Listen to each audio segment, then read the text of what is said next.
Black CEO denied a table despite reservation. Minutes later, she fired everyone. Hello everyone, before we begin today's video, I need your help. We've noticed that the channel is losing traction, and subscribing is one of the best ways you can help us.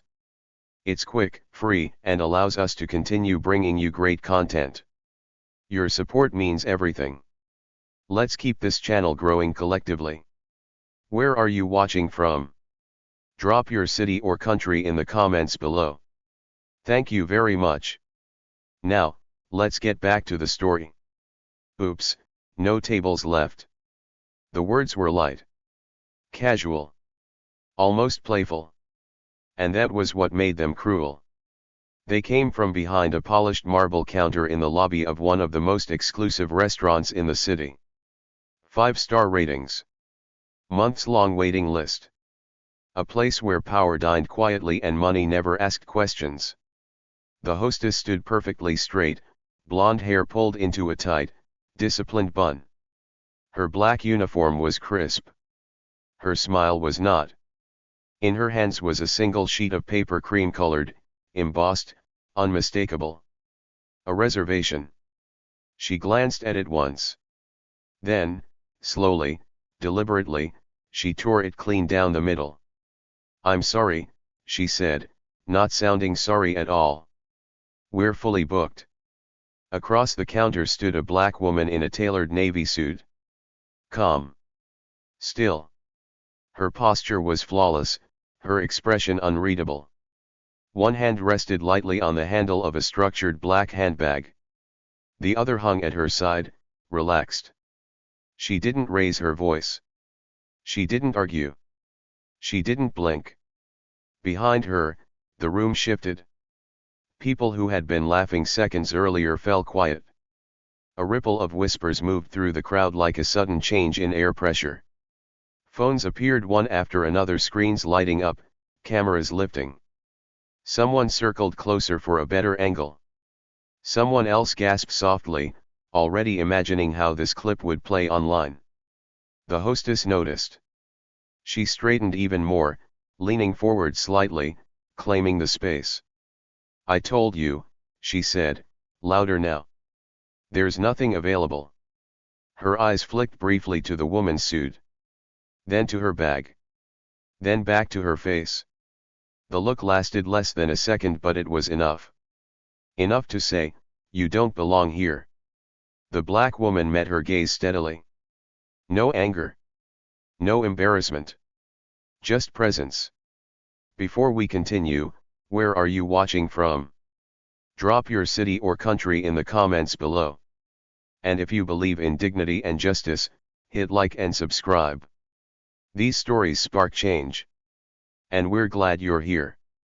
Now, back to the story. The silence grew heavier. A man near the entrance whispered, "Did she really just tear it?" Another muttered, "That reservation looked legit." Someone else laughed nervously, unsure which side of the moment they were supposed to be on. The hostess exhaled sharply, as if bored. "You can try somewhere else," she added. "There are plenty of places more suitable." The word hung there. Suitable. It landed harder than the paper hitting the floor. The black woman glanced down briefly at the torn reservation. Then she looked up, not at the hostess, but past her. At the restaurant. At the guests. At the cameras recording every second. Her face revealed nothing. But something in the room shifted anyway. The polished marble floor reflected the light overhead. The chandeliers didn't flicker, but the energy did. Conversation stopped pretending not to listen. The phone stayed raised. This wasn't a misunderstanding anymore. It was a performance. The hostess folded her arms. "Ma'am," she said, her voice tightening, "I'm going to have to ask you to step aside. You're holding up the line." The black woman didn't move. She stood exactly where she was, unshaken, unhurried, like someone who had never once in her life been rushed out of anywhere that mattered. A manager glanced over from across the lobby, frowning, but didn't intervene. Not yet. He waited, watching, calculating, letting it play out. The crowd waited too. They were all thinking the same thing. Who does she think she is? The black woman finally reached into her bag, not fast, not slow. Just enough to draw every eye in the room. She pulled out her phone and looked at the screen. Still no reaction. No panic. No plea. Just one quiet breath. Whatever was about to happen next, it wasn't going to be loud. But it was going to be permanent. The hostess's smile tightened. It wasn't confidence anymore. It was irritation. She glanced over the black woman's shoulder, then back at her face, as if looking for confirmation from the room that she was still in control. The phones were still raised. The murmurs hadn't stopped. A few guests had shifted closer, pretending to check messages while filming everything. "Ma'am," the hostess said again, sharper this time, "I need you to step aside." Her tone had changed. The playfulness was gone. What replaced it was something more defensive, authority stretched thin. The black woman didn't respond immediately. She lowered her phone slowly and placed it back into her bag. The movement was unhurried, deliberate, almost ceremonial. When she finally spoke, her voice was calm. Too calm. "I'm not holding up the line," she said. "You are."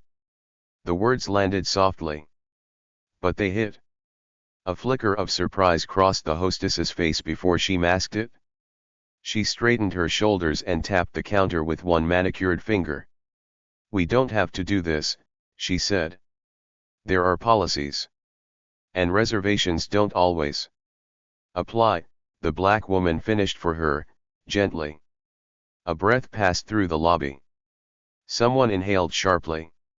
Another guest laughed under their breath, then stopped when no one joined them. The hostess's jaw tightened. "I didn't say that." "You didn't have to," the woman replied. Silence pressed in again, heavier this time. The kind of silence that comes right before a mistake. From the corner of the room, the manager watched more closely now. He hadn't stepped in yet, but his posture had shifted. His arms were no longer crossed. One hand hovered near his phone. The hostess felt it too. She glanced toward him, then back at the woman, as if daring her to push further. "I've been clear," she said. "There is no table.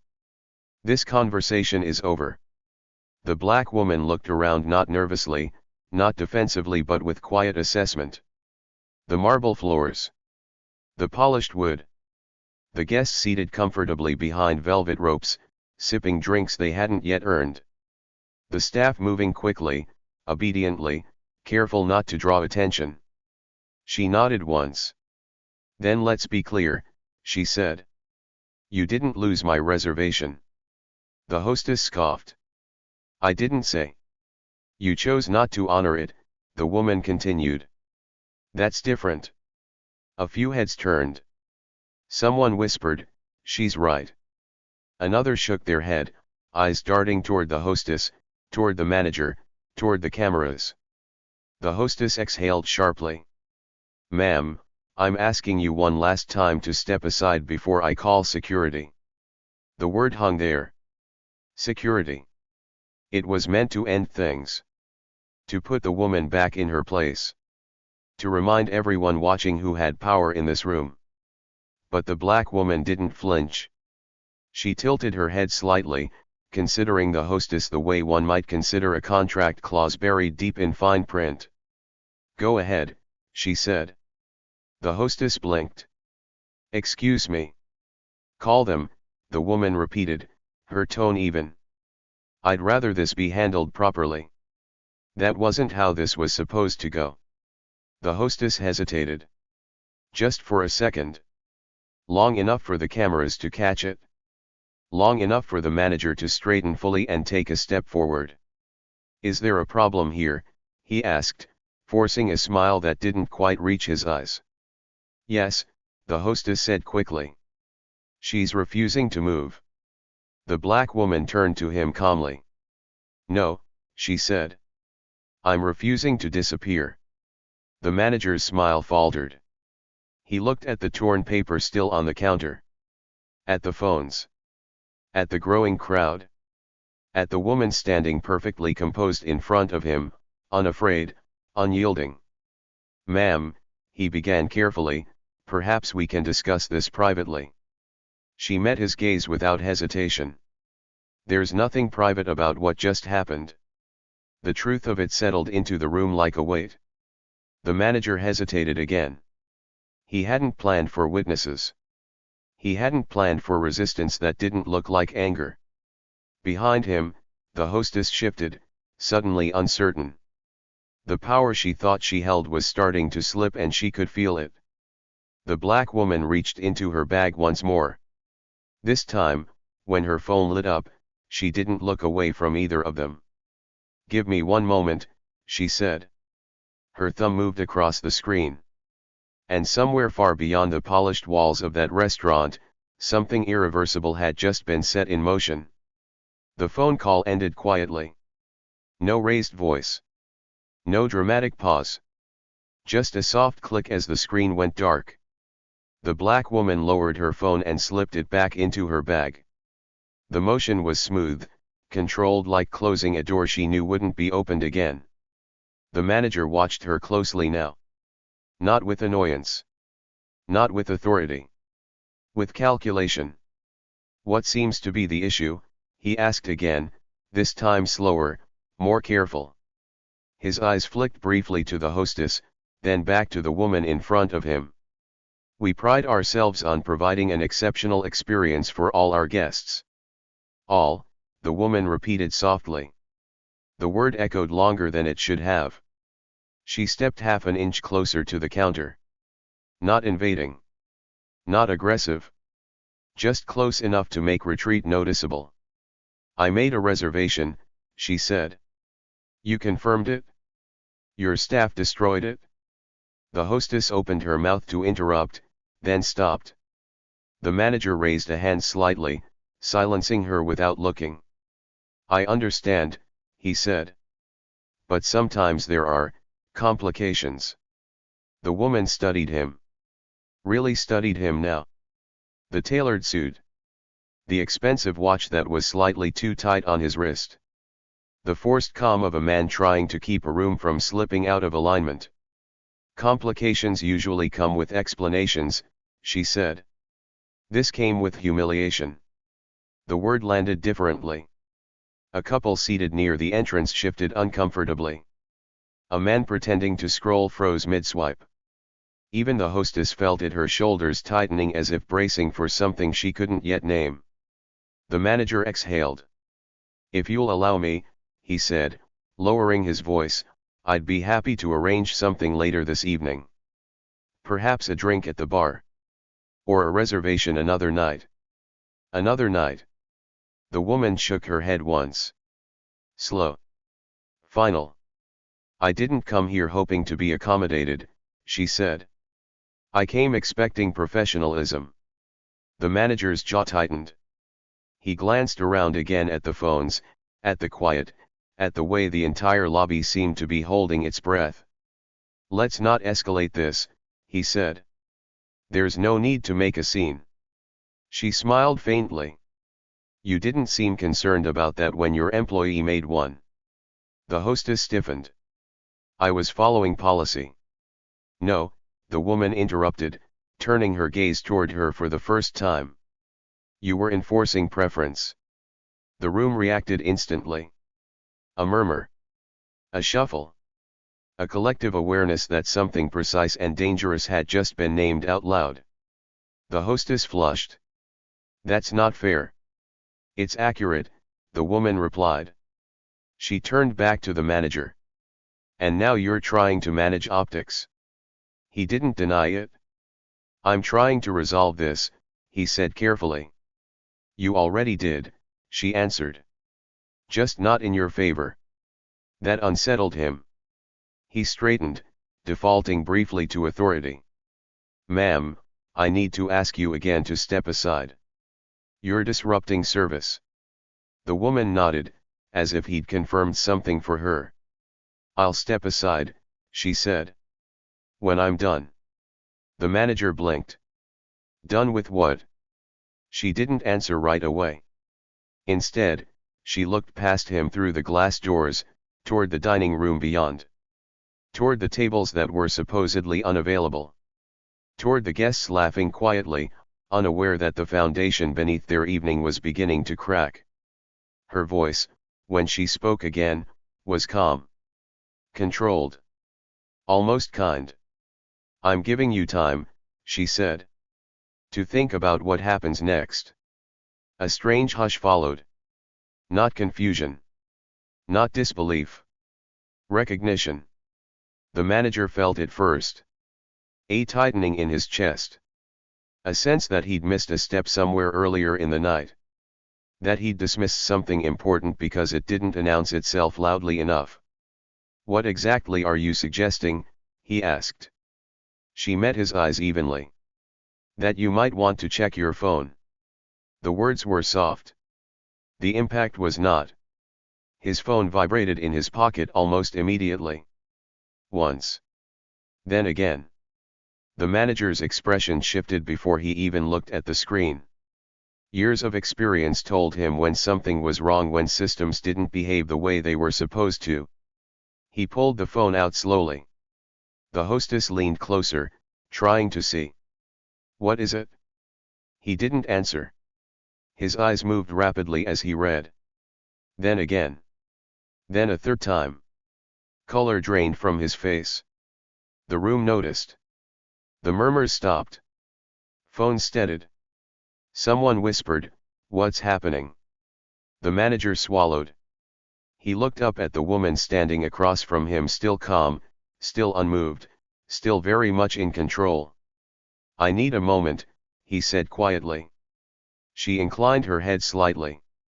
Of course. And for the first time since the words "no tables left" had been spoken, the balance of power in the room had unmistakably shifted. The manager stepped away from the counter, phone still in his hand. Not far. Just enough to breathe. The hostess watched him go, her confidence thinning by the second. She glanced at the woman standing in front of the desk, then at the guests, then back at the torn reservation still lying there like evidence no one had bothered to clean up. What did it say? She whispered when the manager paused a few steps away. He didn't answer. Instead, he scrolled. The black woman remained exactly where she was. She hadn't moved since the beginning, not when she'd been dismissed, not when security had been threatened, not when the room had turned into an audience. She stood with the quiet certainty of someone who understood timing better than everyone else combined. Behind her, the lobby had fully transformed. This was no longer an awkward moment. It was a waiting room. People leaned subtly toward the scene. Drinks were forgotten. Conversations abandoned. The phones stayed up, but now they were steadier, more focused. This was turning into something worth recording. The manager rubbed his thumb along the edge of his phone, a nervous habit he didn't realize he had. He'd worked here for 12 years. Long enough to recognize the difference between complaints and consequences. This felt like the latter. Sir, the hostess tried again. Should I call security or? No, he said quickly, lowering his voice. Not yet. That answer startled her. Not yet. She straightened, unsettled. But she's still. I know where she is, he snapped, then caught himself. He exhaled and turned back toward the counter, his expression recalibrated into something more diplomatic. More careful. Ma'am, he said, approaching again, I'd like to apologize for the misunderstanding. The word misunderstanding hovered between them, fragile and unconvincing. The black woman met his eyes. That implies confusion, she said. There wasn't any. He nodded once, conceding the point without admitting fault. I think we may not have recognized the importance of your reservation. That's interesting, she replied. Because it was confirmed. Twice. The hostess swallowed hard. The manager forced a smile. May I ask who the reservation was made under? The woman answered without hesitation. Not my name. He blinked. I see. You didn't look past that, she continued. You looked at me instead. A murmur passed through the room again, low, uneasy, affirming. The manager felt it slipping now. The story had already formed in the minds of the people watching. All he could do was choose how it ended. I assure you, he said carefully, we value all of our guests. She tilted her head slightly. Then you should be very concerned about how this is going to look. That struck something deeper. He glanced again at his phone. Another message had come in. Then another. Each vibration tightened his grip. What exactly is it you want? He asked, finally dropping the script. The woman considered the question. I wanted dinner, she said. I wanted to keep my evening simple. And I wanted to see if this place lived up to its reputation. And now, he asked. She allowed a brief pause. Now, she said, I want you to understand the cost of deciding who belongs. The manager held her gaze, searching for leverage and finding none. Behind him, the hostess shifted from foot to foot, suddenly aware that whatever shield she thought the uniform gave her was gone. She wasn't protected by policy anymore. Or hierarchy. Or assumptions. She was exposed. The black woman reached into her bag again, not to call, not to threaten, just to retrieve something small and unremarkable. A business card. She placed it gently on the counter, right beside the torn reservation. The manager looked down. Then he looked up again, slower this time. And in that moment, the question in the room was no longer who does she think she is. It was how did we not know? The business card lay flat against the marble, understated and deliberate. No logo screaming for attention. No gold embossing. Just wait. The manager stared at it longer than necessary. Long enough for the silence to become uncomfortable. Long enough for the phones in the room to lean in closer. He picked it up. The hostess leaned over instinctively, her curiosity overriding her fear. Her eyes scanned the card once, then again. What is that? She whispered. The manager didn't answer. He couldn't. His throat had gone dry. He turned the card over, as if hoping the back would soften what the front had already delivered. It didn't. Around them, the room waited. The black woman watched him with quiet patience. She wasn't enjoying this. She wasn't seeking satisfaction. She was observing consequences take shape in real time. I don't understand, the manager said finally. His voice was lower now. Careful. This must be a mistake. She shook her head gently. No, she said. The mistake was made earlier. He looked up at her again, searching her face for confirmation. For mercy. For something he could still control. Why didn't you say something sooner? He asked. The question slipped out before he could stop it. She met his gaze evenly. You didn't ask. That answer landed harder than any accusation.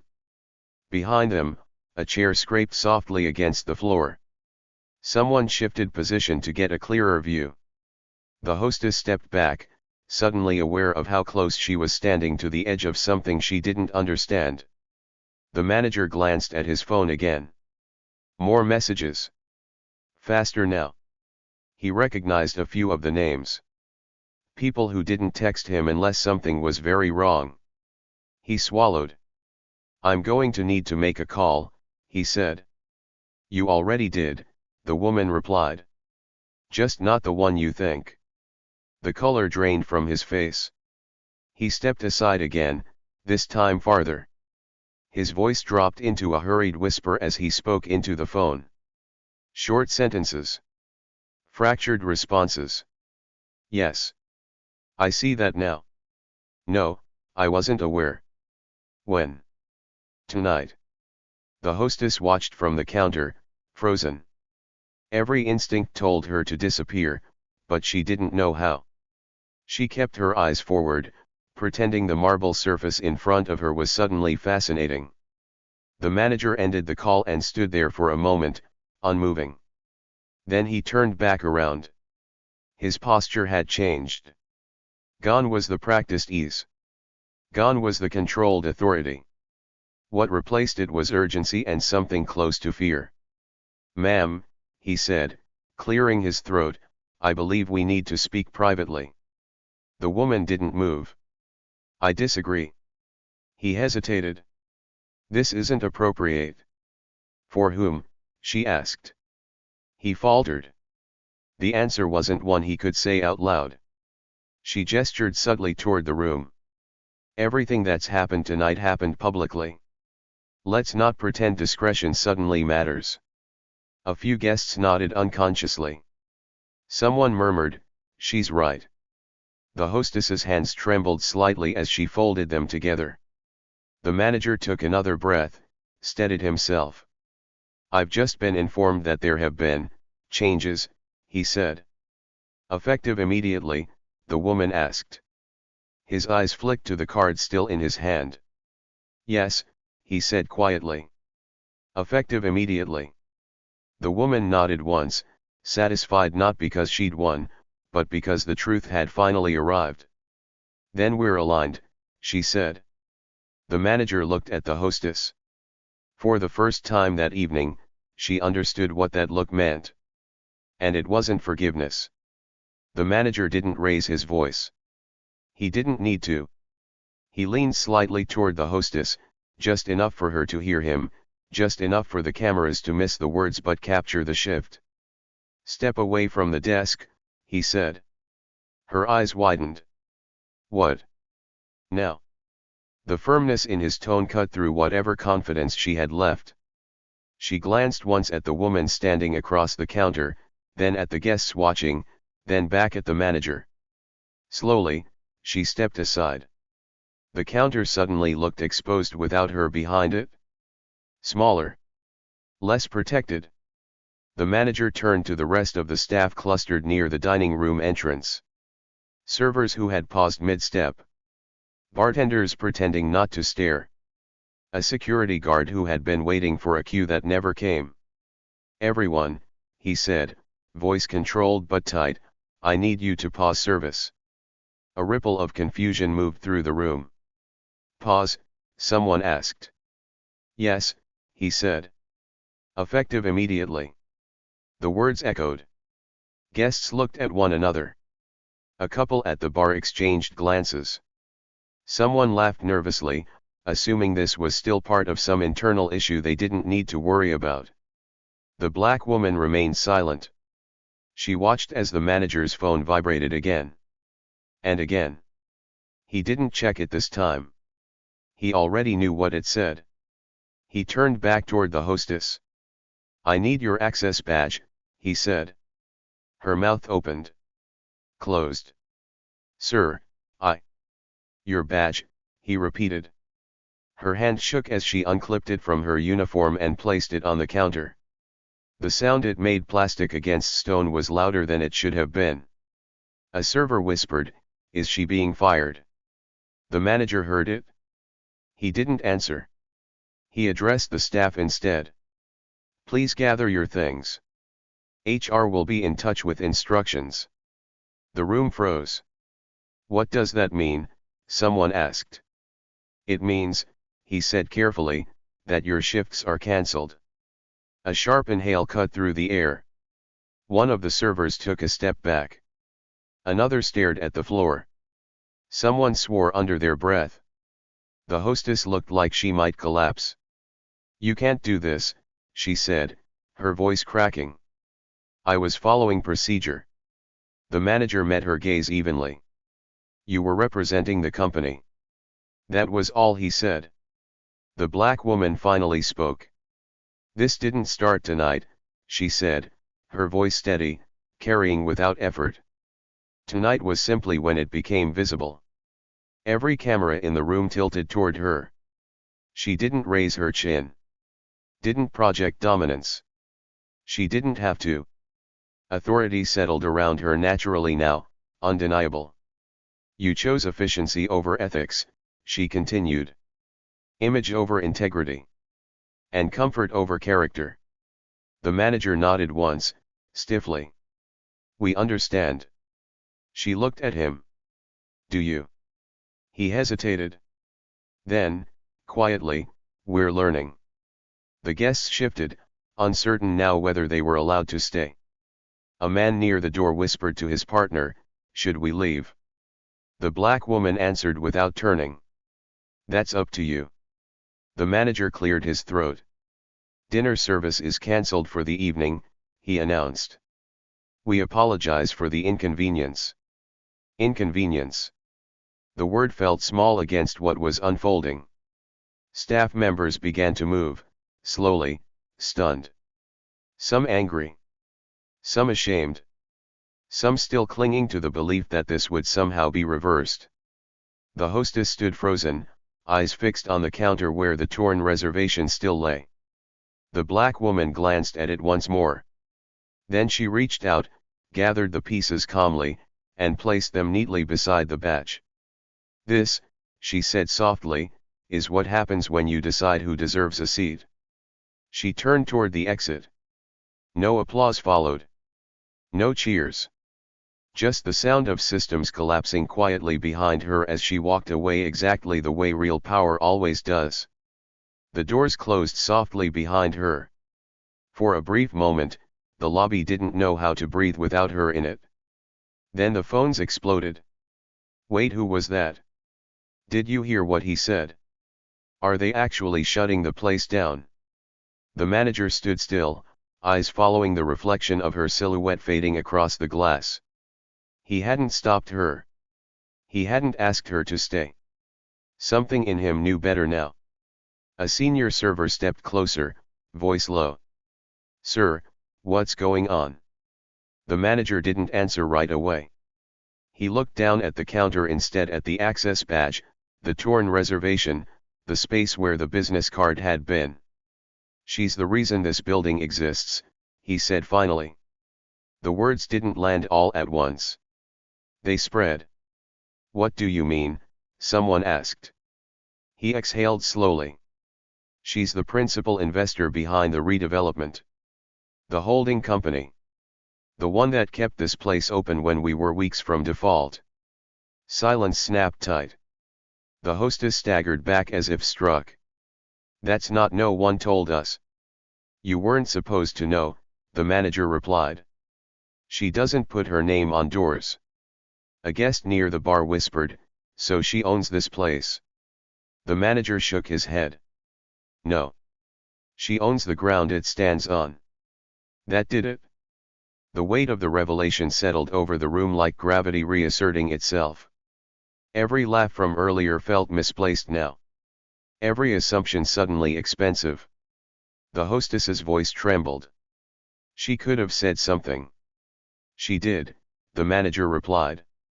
You just didn't hear it?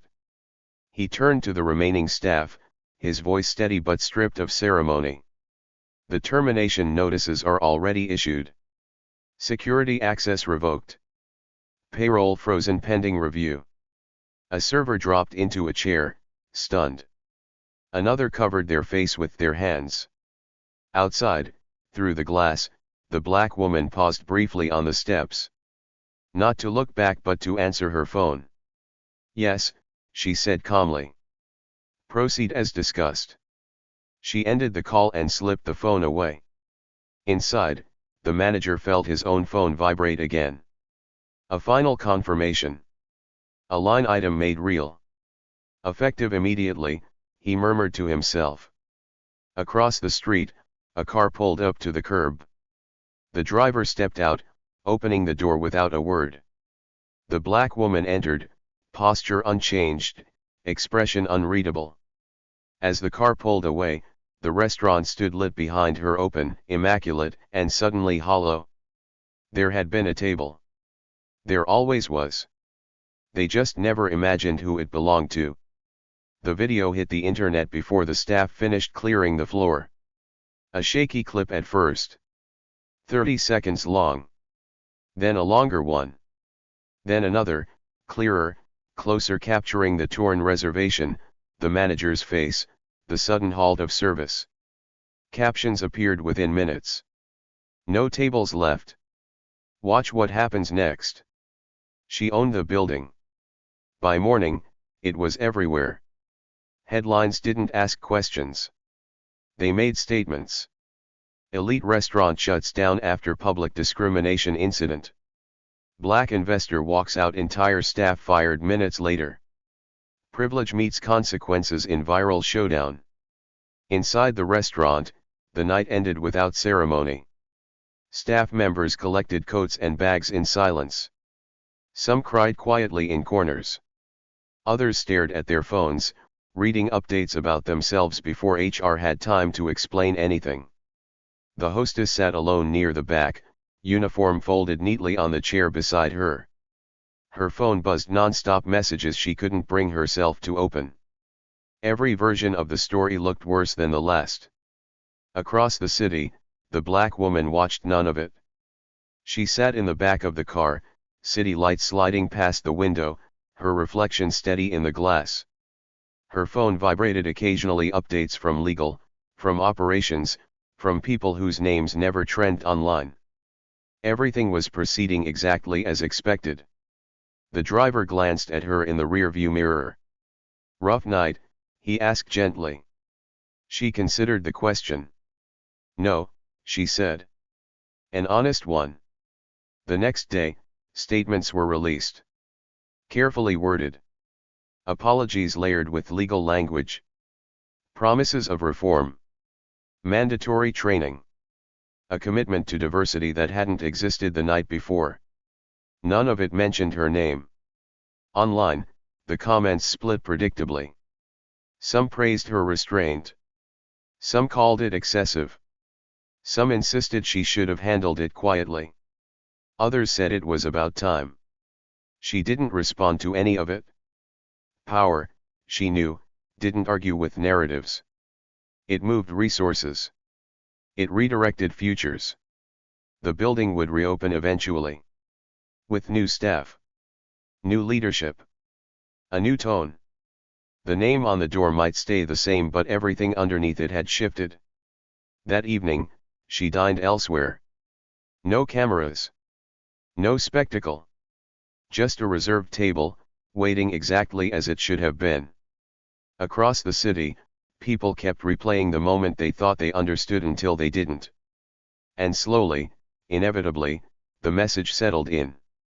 Dignity doesn't announce itself. It waits. And when it leaves, it takes everything with it. The restaurant reopened 3 weeks later. New staff.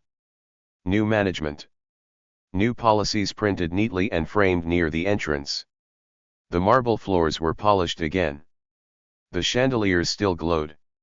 To anyone passing by, it looked unchanged, another elite space restored to normal. But normal had shifted. Reservations were handled differently now. Names were checked twice.